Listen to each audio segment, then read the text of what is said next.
बाबा आज येताना बासुंदी घेऊन या ना. अगं कालच आपण आईचा वाढदिवस होता म्हणून आणली होती ना. ऐकलं, गोकुळची बासुंदी पुन्हा खावीशी वाटतेय. खरं सांगू, मलाही खावीशी वाटतेय. पुन्हा पुन्हा खावीशी वाटणारी गोकुळ बासुंदी.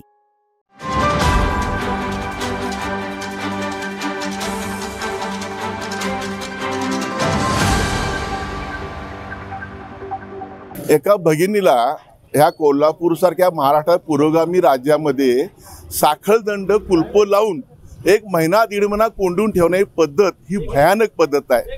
हे बातमी बघितल्यानंतर खरं तर धक्का बसला आणि मन सुन्न झालं की ह्या महाराष्ट्रात हे असं घडतेच कसं. कायदा सुव्यवस्थेचा प्रश्न आहेच, भीती राहिलेली नाही, गृह खात्याचं अपयश आहेच, पण ज्यांनी कुणी हे उघडकीस आणलं त्याचं सुद्धा मी अभिनंदन करेन की एका महिलेची सुटका केलेली आहे. इथल्या पोलीस प्रशासनाने ज्या अधिकाऱ्यांनी केलं कर्मचारी त्यांचं मी नक्की अभिनंदन करीन. पण इथल्या भागातील लोकांनी सुद्धा पुढे आपलं कर्तव्य बजावायला पाहिजे. आज तुमची बहीण नाही, तुमची आई नाही, तुम्ही गप बसत असाल. ही घटना तुमच्या घरात घडल्यावर तुम्ही गप बसणार आहात काय? मग ती कशी आहे, वेडे आहे, अपंग आहे, काय आम्हाला माहीत नाही.